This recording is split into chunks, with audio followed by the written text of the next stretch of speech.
As I grew older and became a teenager, I started thinking more about the women characters.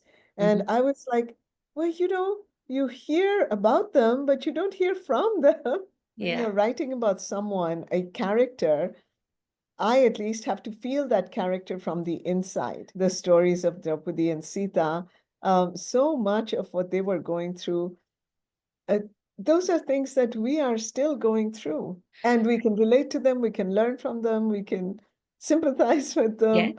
I Yes. don't know, sometimes they help us problem solve our problems when we look Yeah. at how they handled their really big challenges. Describe your writing in 3 words. Difficult, more difficult, and most difficult.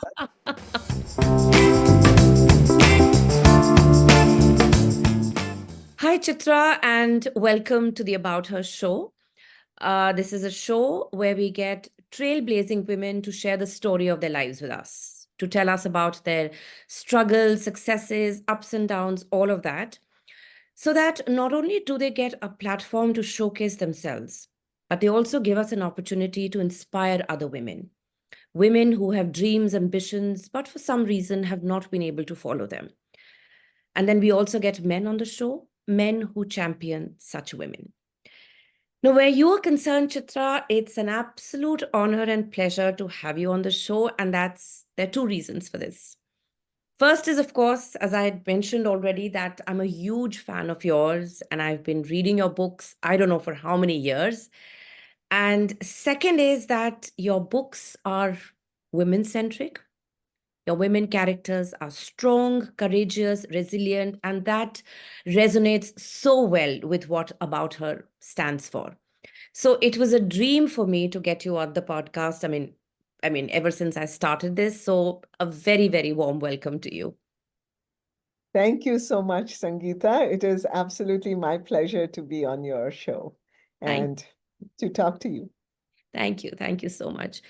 So let's dive in. And the first question is, I'm sure, oft repeated, and you've been asked this question many times. But then, for our listeners and viewers, what inspired you to become a writer, and how has this journey shaped your perspectives on life and storytelling? Well, what is funny is that, unlike many writers, I did not think that I would become a writer all Mm, through my growing up, school, and college. There were other things I wanted to do. For a mhm. while, when I was young, I wanted to become a firefighter. Okay. Then I wanted to become an airline pilot. But Oh, obviously, my parents nixed all those ideas. And then I decided that I would go into teaching. And I always loved literature, so I wanted to teach it. mm, But as I went through college and started teaching, I felt that there were so many stories inside me and stories that were inspired by the people around me, especially the women around me, the mm. immigrant women that I saw in the United States, because that's when I started writing. And I think very slowly and hesitantly, I started writing poetry and short stories and then finally novels.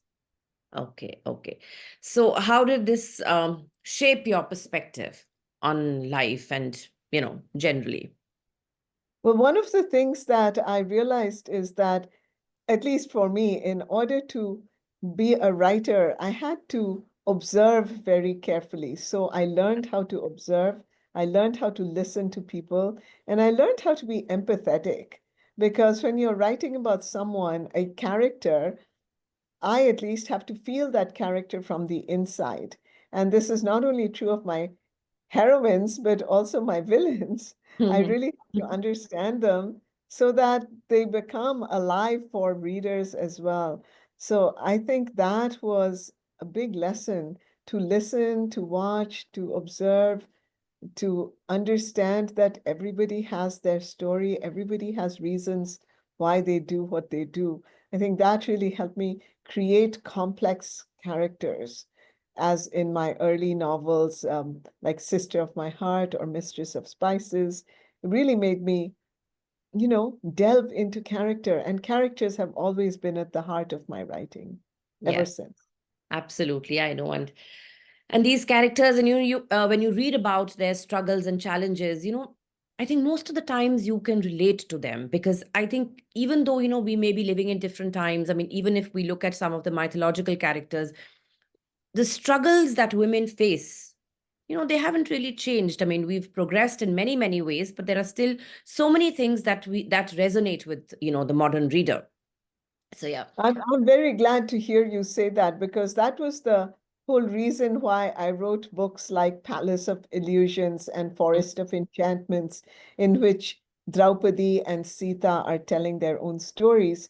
Yeah. Because that is one of the wonderful things about our epics, is they are timeless. The Yeah. problems that they bring up, the stories that they tell, the kinds of characters that populate those worlds, they truly are timeless. I ab- think I felt that as I examined the stories of Draupadi and Sita, so much of what they were going through, uh, those are things that we are still going through. yes. Yeah. Yeah. Yeah. True. And we can relate to them, we can learn from them, we can sympathize with Yes. them. I Yes. don't know, sometimes they help us problem solve our problems when we look Yeah. at how they handled their really big challenges. Yeah. Absolutely. Absolutely. So, Chitra, you moved from India to the United States. And then obviously, your writing and I think your perspective, I mean, definitely would have got influenced. I mean, got the American influence, if I may say so. So, if you could tell us, how has your Indian American identity influenced the themes and characters in your stories? That would really help. I think that although I have lived in the United States now for, the majority of my life, Yeah. um, the part of me that's Indian is still very, very important to me and very, very alive. And of course, I go back to India very regularly. And, until recently, when my mother was living in India, I would go back, all the time. Mm. And with the internet, I have made a real effort to stay in touch with what's going on in India.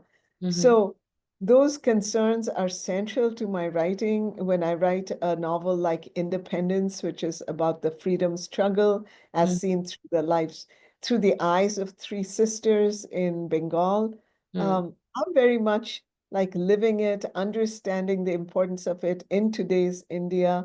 So a lot of what is important to Indians today continue to be important for me, and I see the necessity to write about such things. On Mm-hmm. the other hand, living in the US also gives me a slightly different perspective.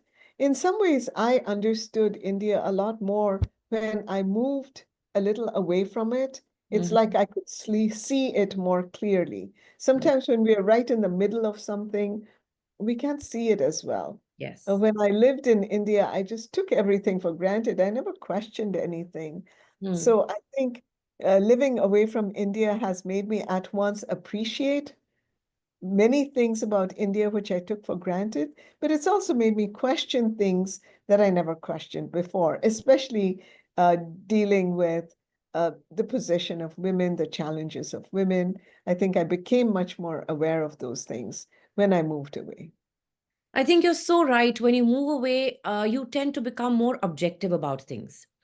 You're not so emotionally attached, and you can kind of give it an objective, look, and then analyze it accordingly. Yeah. So I guess that makes a difference. So, as I said, your books are women centric and they often highlight women's struggles and resilience. So, in that context, Chitra, what role do you think literature plays or can play in empowering women and challenging societal norms? I think literature plays a very important role, and I say it partly as a reader myself because I love to read, and I at least believe that you can't be a good writer unless you read a lot and because books are our best teachers, at least they Yeah. have certainly been so for me as a writer. But also because I hear from many people Yeah. what they get out of my books. Um, I feel that when characters come alive for us, and we see their struggles, and we also see how they dealt with those struggles, that gives us courage to deal with our own situations. When we see, for instance, going back to the mythological books, Sita left in the forest when she is, heavily pregnant, Hmm. and then she gives birth in the forest, and she realizes that she has to be father and mother both for her children.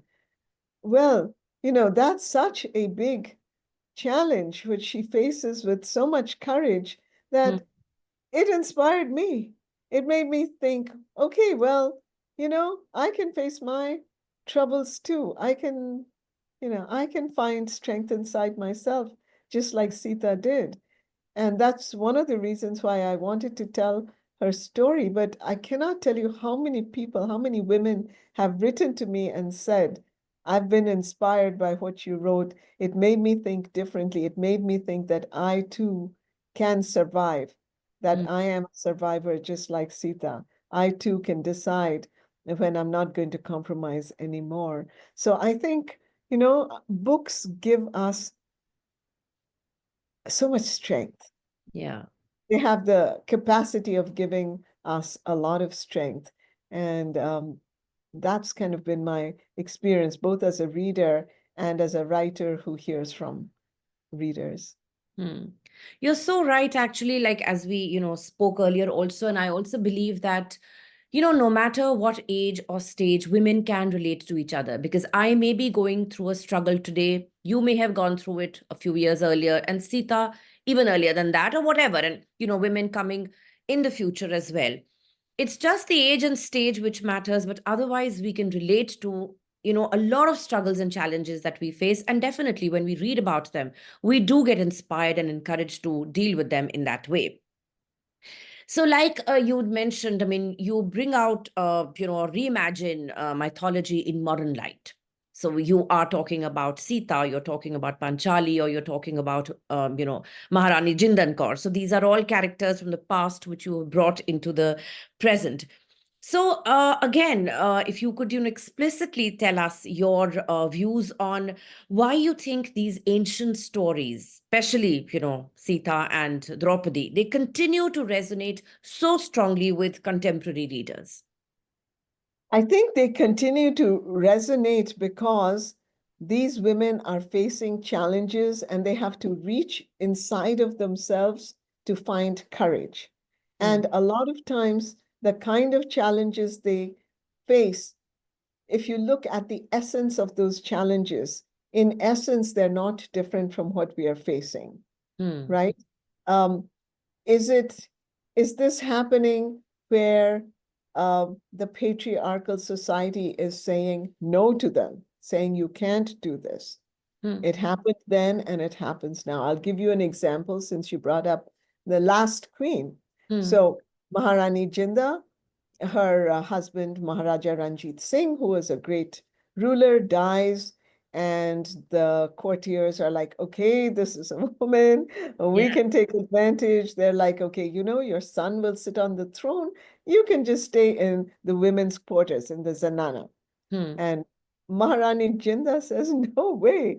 I'm going to sit in court right behind my son to make sure that you guys are not doing some golmaal with his, Yeah. his birthright. So, but this is something we continue to hear. All Yeah. right, this is not your place. We'll take care of the issues. You just go and relax, or you just do your women's things. And I think then Maharani Jinda said, no, you cannot relegate me to a woman's world. All of this is my world, and I will participate in it. And isn't that what women continue to say, right? Whether it's in India or in the US or in other countries, women are saying, we have the ability, we have the intelligence, and we have the right to participate fully in our lives and in the world. Yes, absolutely. That is so true. These are things which haven't changed. We still continue to struggle to find a place, on the table. Because if given a choice, we would be relegated to the background at the drop of a hat. Right. And there are many reasons because, Yes, why would anyone wish to give away power unless we ask them for yes, it, yes, right? And so absolutely. that's kind of a timeless message, I think, Yeah, yeah, in all true. of my books. Yes.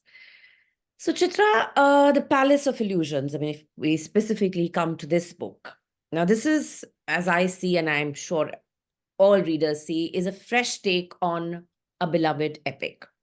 Yes, absolutely. It holds a pride of place in my library too. So, of course, you're telling the story from a woman's perspective here. So, what made you do this? I mean, looking at the Mahabharata through Sita's eyes, very interesting. And I was spellbound by the book because I was looking at this epic, reading about it from a different lens. So, what made you do this?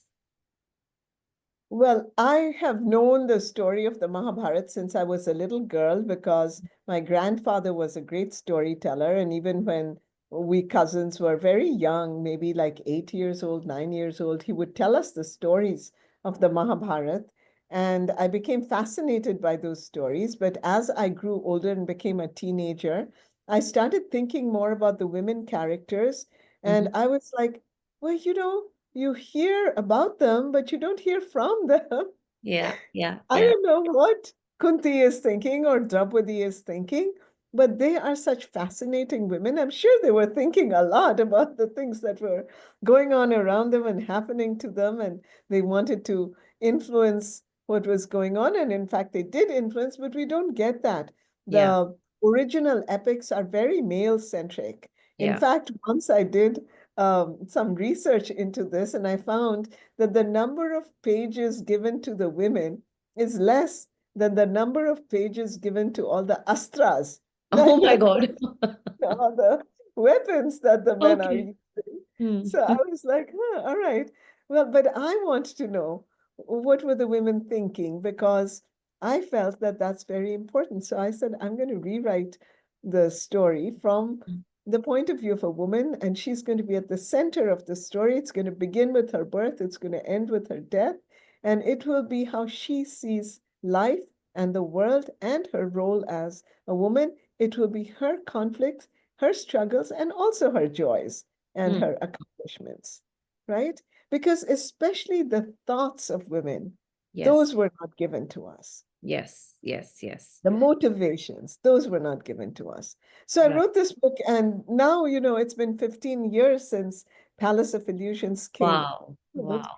And I had no idea that it would be in the forefront of a very, a renewed interest in our epics and Hmm. in our mythology, which happened in the years between the time the Palace of Illusions came out and now, where Yeah. mythology is like one of the big and most interested um, segments, Yeah. segments where the readers are reading most. And so Hmm. many very wonderful books have come out in Yeah. this area, looking at all kinds of characters.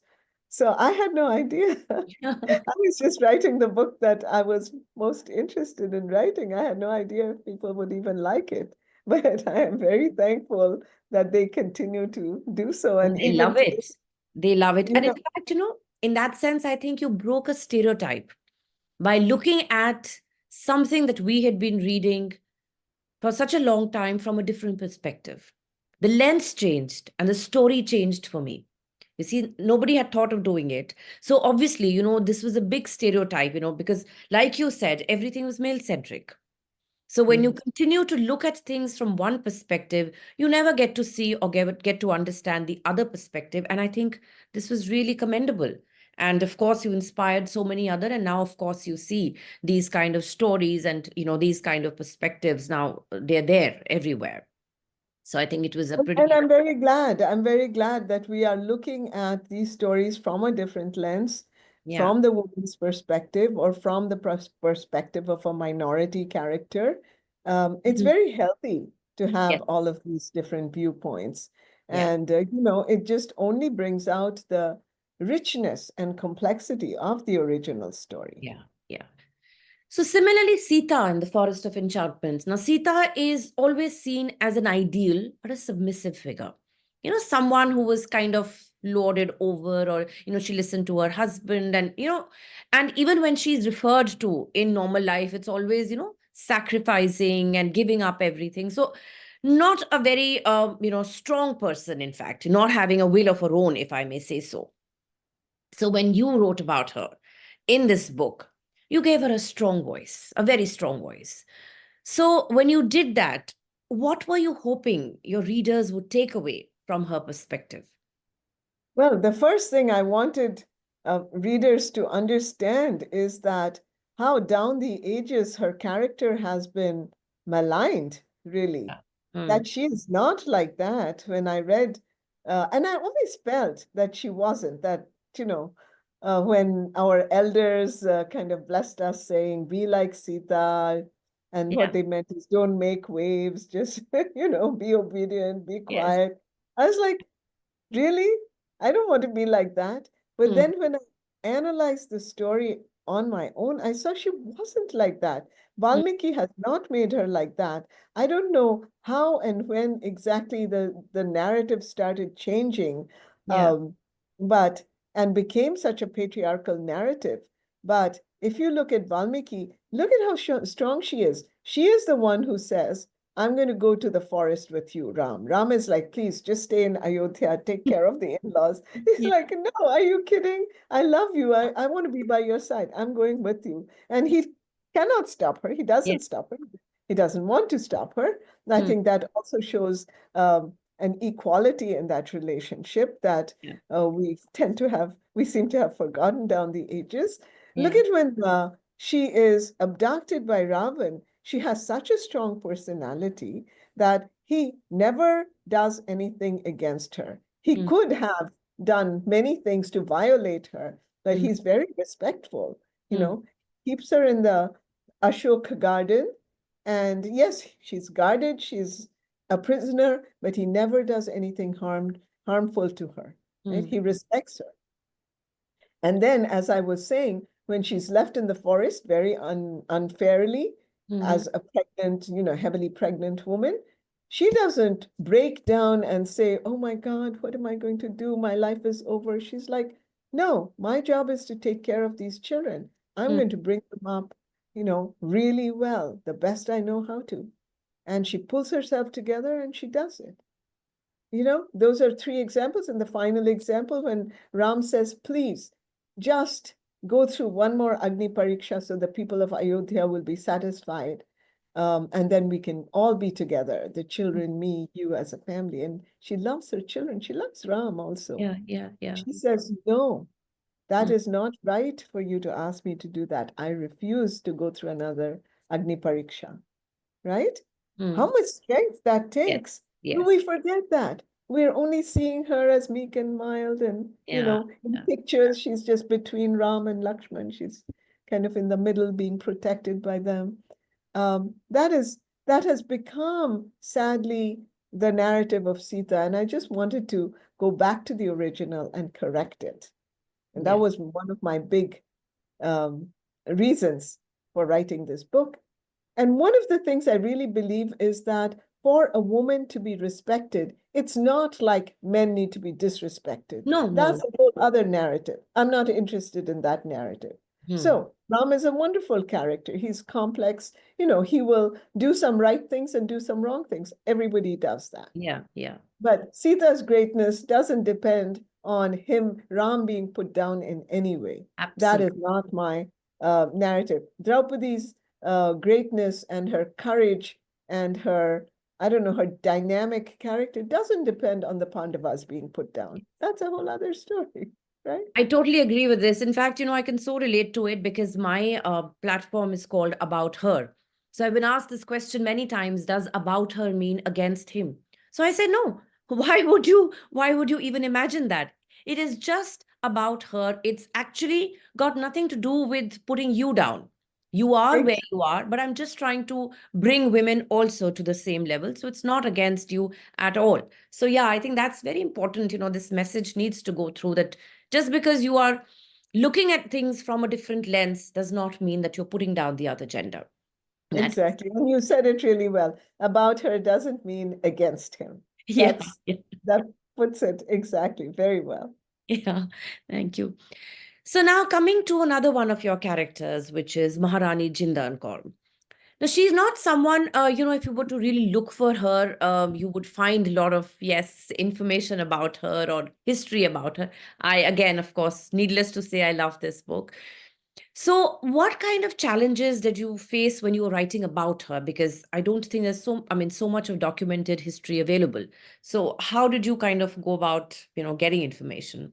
Oh, it was so difficult finding Mm, things about Maharani Jinda. And I actually became interested in a story because I saw this wonderful painting. I saw a slide of this wonderful painting, which mhm, is one of the few paintings we have of her. And mhm, it shows like such character on her face. So mm, I was very happy that the publisher chose that to be the cover because uh-huh, it shows that she's gone through so much and she has so much strength and yeah, she's lived through many very difficult experiences. So, but when I started researching her, there wasn't much. mm, There's tons about her husband, Maharaja Ranjit Singh. There's tons about her tragic son, Maharaja Dalip Singh, but she's like missing, which mm, is mm, the case with so many of our women in history, right? yeah, Their yeah, stories are missing. So I right. had to really do a lot of research. And the way I did it is I went sideways. I read everything I could on Maharaja Ranjit Singh. And every once in a while, she would be mentioned, and Mm, there would be something that happened in relation with Maharaja Ranjit Singh that was there. So then I took all of that. And the same with Maharaja Dalip Singh, as I'm reading about him, I'm finding out things about her. A mhm, paragraph here, two sentences there. I must have gone through like 20 books mhm, on, on the Sikh Empire and all of that to really get whatever I could find. mm, And and then I felt that the part that nobody knew and nobody wrote about is what is she thinking? What is she yeah. feeling? So Mm, those were the parts where I felt I could use my imagination. yes. The And other thing that became very helpful as I was writing this book is mhm, because I started writing this book and then COVID hit. So yeah. I couldn't go to the historical places. So I Mhm, depended on um, paintings and photographs, old photographs of the okay. places where she had been, Mhm, and including pictures of her, like pencil sketches and ink okay. sketches of her. And those gave me a lot of insight into her character as well. Wonderful. And how beautifully you etched out the character and brought it out. It was as though you were like living the character. It was so real.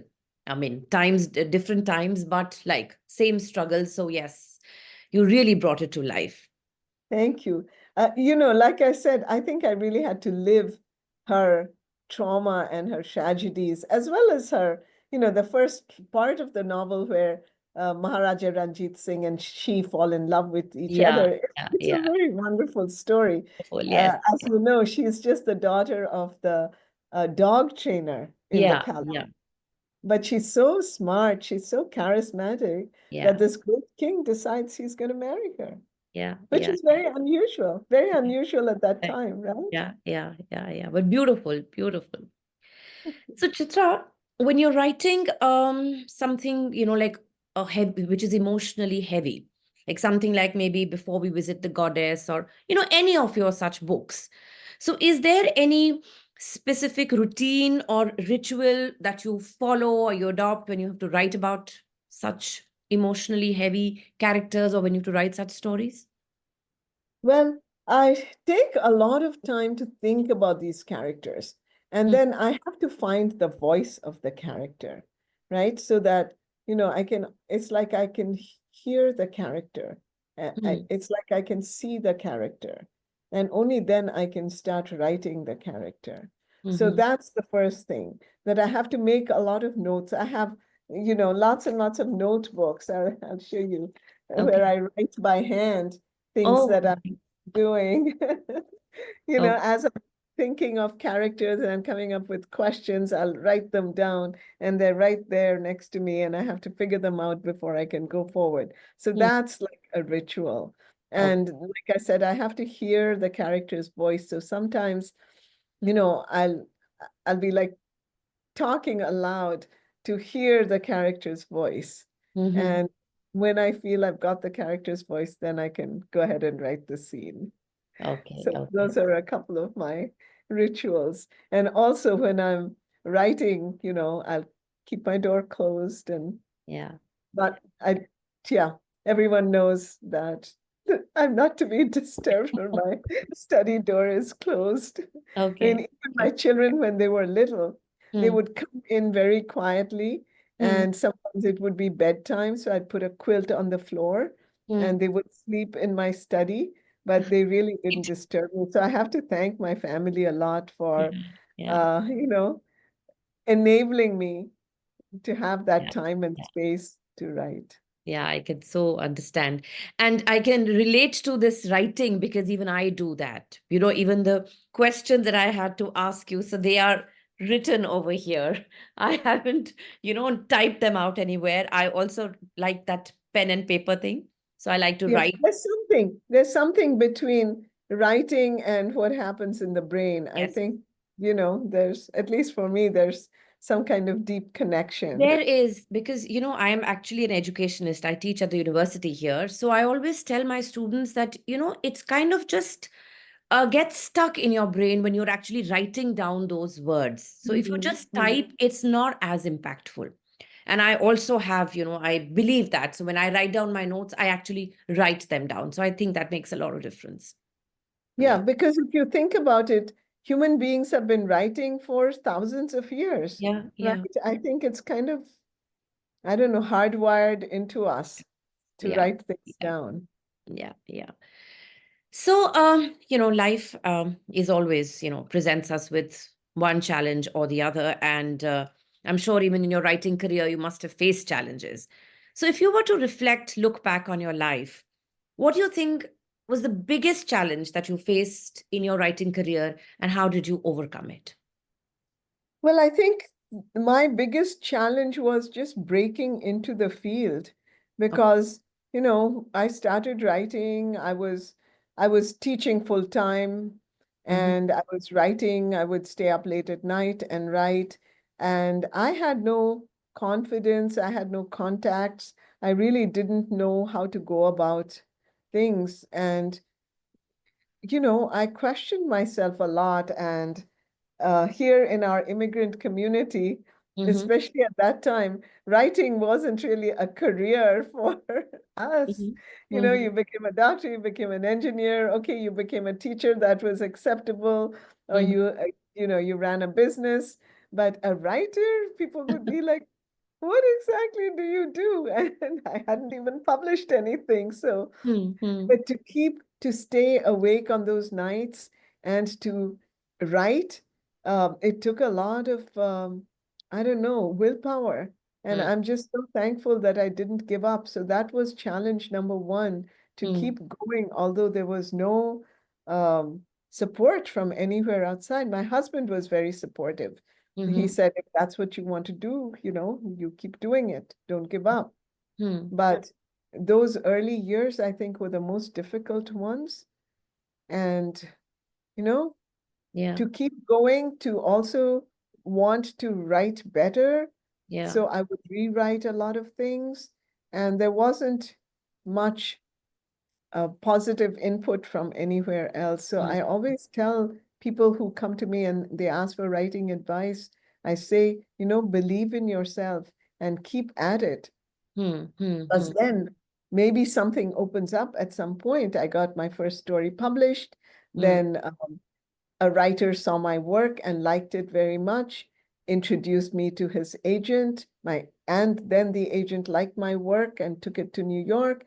And you know, she sold the stories, which became Arranged Marriage, which went on to win some big prizes and became a bestseller. Mhm. So, but I had no idea that any of that was going to happen. I Right. had to go through, you know, what they call the dark night of the soul, where I was putting in all this effort, but I didn't know if anything would ever come of it. Yeah. Yeah. So I I think think that was the hardest part. so. I guess Although Every book is challenging. It's not like Yeah, it's not yeah, like it gets that much easier. I yeah, have to I'm sure. struggle with every scene that I create, every character that I'm writing. Yeah, I'm sure it is. It can't be easy. So, in the same vein, if you were to advise budding writers, you on how, I mean, who also want to write like you know, impactful stories and all that. So, what advice would you give them?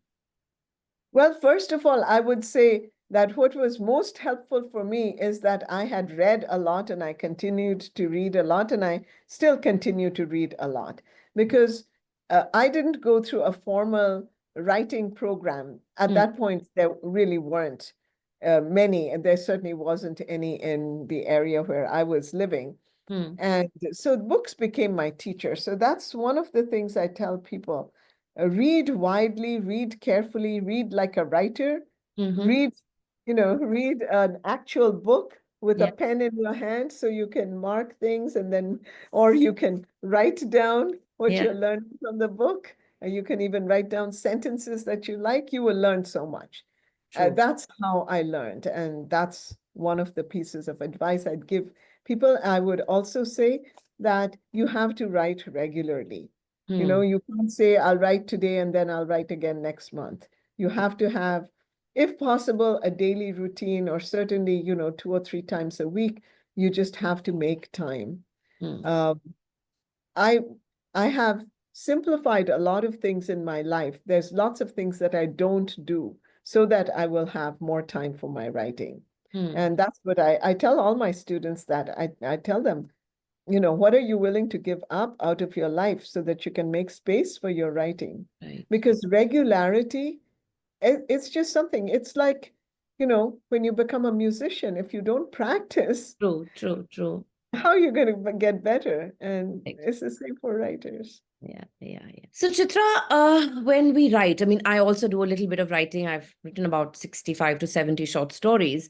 So, what I realize is that, and I have realized is that when you write a story, you know, as a writer, you also kind of, as we mentioned earlier, you mentioned earlier that we start living that character, right? And we feel as though that character is us and we are going through all those struggles and challenges. But then still, you know, there are some characters which stay on with us long after the story, you know, has been published or it has gone away, but whatever it is, but those characters stay with us. So if you were to look back on all these wonderful characters that you've created, is there any particular character that you still feel connected to? And if so, then why? That's a very interesting um, thing that you said, because that was the reason why, after I finished writing Sister of My Heart, Hmm. which is about two cousins who are very close, Yeah, uh, yeah. Anju and and Sudha, if I Anju remember. and Sudha, Yeah, yeah, and the book ends at a certain point in their lives, yeah, soon yeah. after their marriages. But I could not forget those two characters.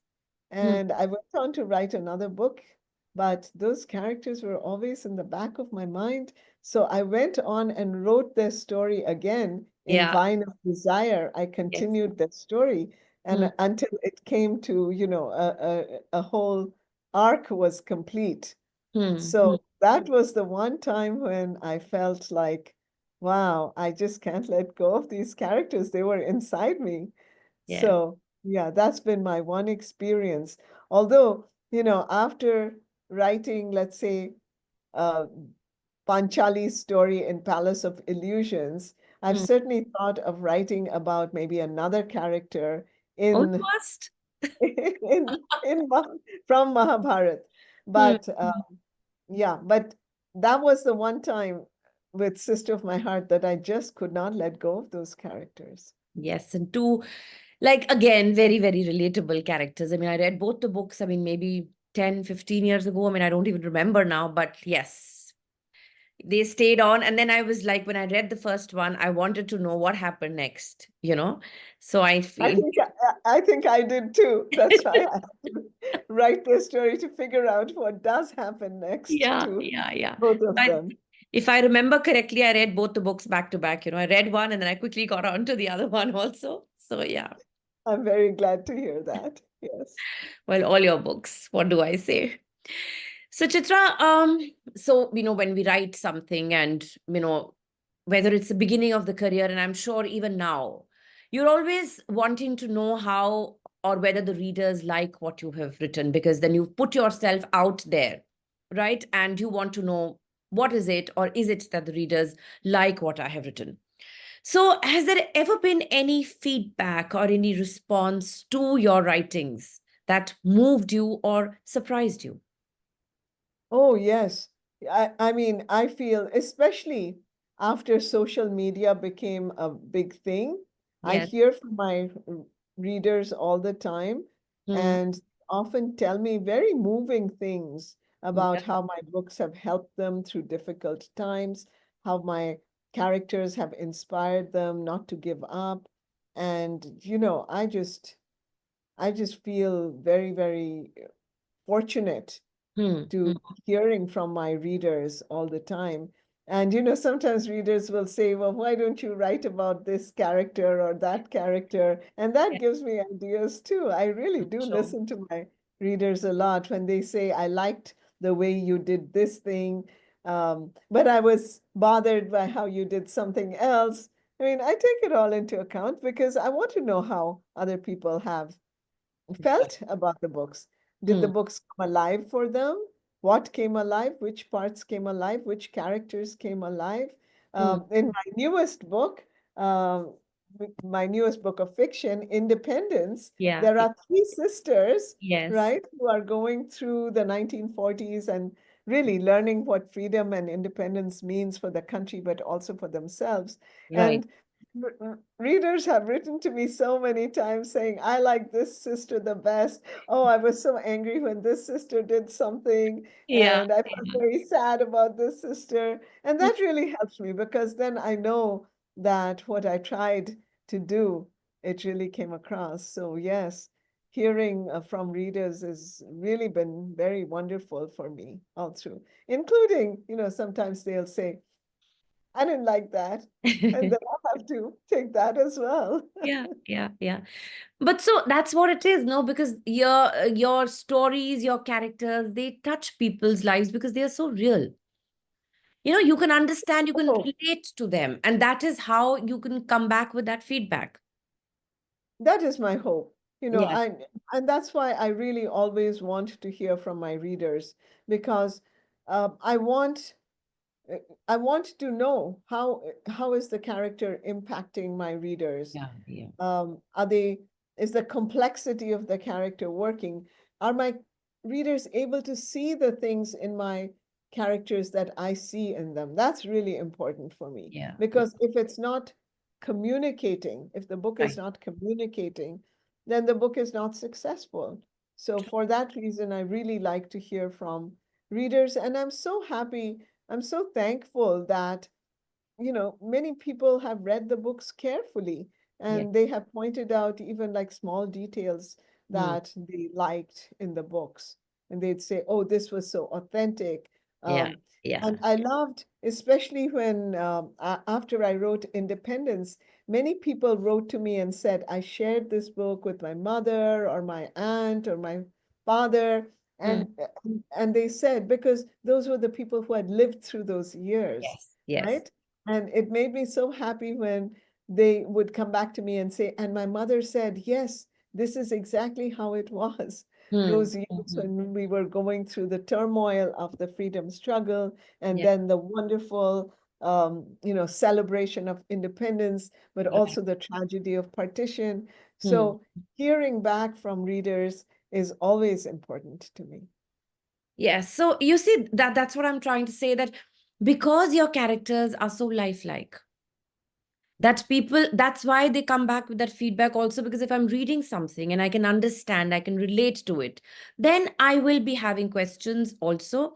And like you very rightly said, I think that's your, if I may say so, your teaching coming to the forefront, that what you have in mind, you have to be able to communicate it.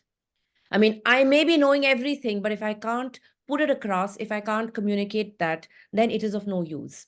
So You're here, so you're yeah. so true. That's so true. You're absolutely right. I feel that very strongly. Especially because I'm in the university Yeah. environment, Hmm. often people want to write, I don't know, very complicated, Yes. very complex, very, I don't know, what's the word for it, but they're not writing for regular readers. I want True. to write for regular readers because I'm a regular reader. Yes, I yes. want to write things that I would enjoy reading, Hmm. that I Hmm. can feel, that's not just all intellectual, and Yeah. that's not so complex and complicated. And if you think of the great writers down the ages, they Hmm. have written like that, at least Yeah. the ones that I love most and I have learned from. Like Hmm. Tagore, who is he is a really big influence for me. He wrote books that everyone could understand. They are complex. There's a lot of depth to them, but Yes. they're not difficult. And Yes. I always wanted to, that's what is my ideal. Yes, I want complex because the human being, our human nature is complex, but it should not be difficult for Right. readers. Right. I want to welcome everyone into the world of my books. So that's how you will spread the message that you want to. Because otherwise, that message will be left with you only. I mean, you may come across as somebody who's an intellectual and, has, how should I say, I mean, the writing is okay. At that level, it's very good. But if people cannot understand, then it's lost. Exactly. What is a book for? A Ex- book is to bring together the writer and the reader, Absolutely. right? To Absolutely. invite the writer into the world of the book. Yes. True, true, true. So, Chitra, looking ahead, are there, I mean, sure, there are projects that you are working on, but are there any ones that you would like to share with us and tell us, more about? Well, the one book that we haven't talked about is my nonfiction book, which I wrote most recently. Yes, yes, It's called An Uncommon Love. yes, And that was the early life of Sudhamurthy and yes, Narayan yes, Murthy.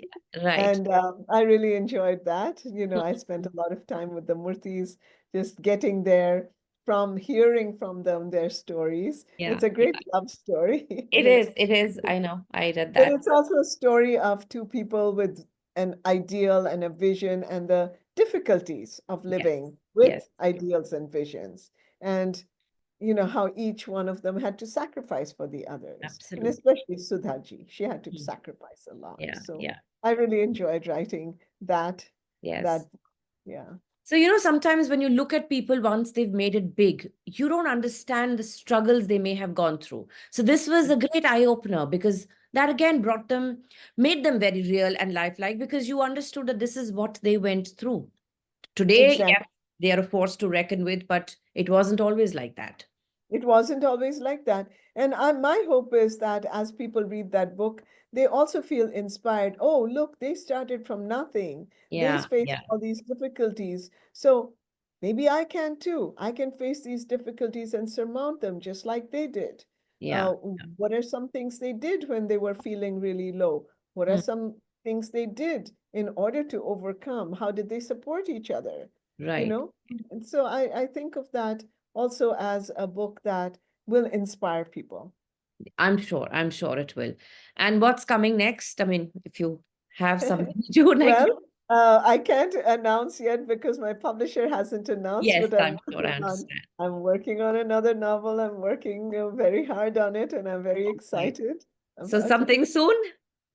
Um, let's see what the writing gods decide. I'm sitting at my computer every day, but I can never tell. Yeah, yeah, yeah. I So don't control the what shall I say, the blessing. I don't control we how can, that inspiration comes. I can only put in the hard work. The of course, inspiration of course. comes So from the divine source. eagerly Thank waiting for you. it. Yes, Thank yes. you. Thank you. Okay, Yes. Chitra. So now we move to the rapid fire round. Five Okay. quick questions, five quick answers. All right. All right.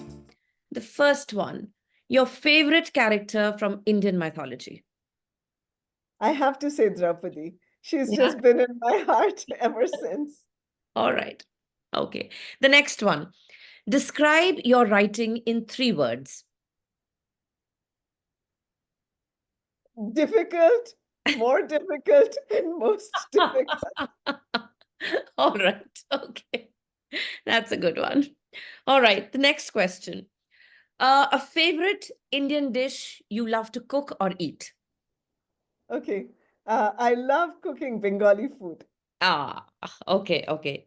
The Bengan Bhaja, Luchi. Yes, yes, Luchi and Begun Bhaja. I love that. Even I love that. I'm not a Bengali, but I I love Bengali food. All right. Next, a place that inspires your creativity. My writing desk. If I Hmm. go anywhere else, I get distracted. My Ah, writing desk is the only place where I can focus. all right. And the last one now, your go-to stress buster activity. I play word games on the computer. Okay. So do I. All right. That's a great one. All right. Okay, Chitra. So, what should I say? An absolutely wonderful conversation. Like I said, an honor and pleasure to have you. And I realize that there are, in so many ways, I relate to you. I mean, as you know, somebody who's from academics, you write, your love for Bengali food, of course, you will love it. But I, actually speaking, have no reason to, but I do. And of course, our take on women centric issues. I think it's like there is this resonance. So thank you so much for being on the show. And I'm sure my listeners and viewers will love this. Thank you so much for having me. I do feel we resonated and we both really care about women's issues. And that's so important because women have come a long way, but their potential is so much more. I I, am certainly hoping that 2025 will be a year where many, many more women will just flower and that yeah. potential that they have in their hearts will come out and bless the world. I so agree. I just hope it happens.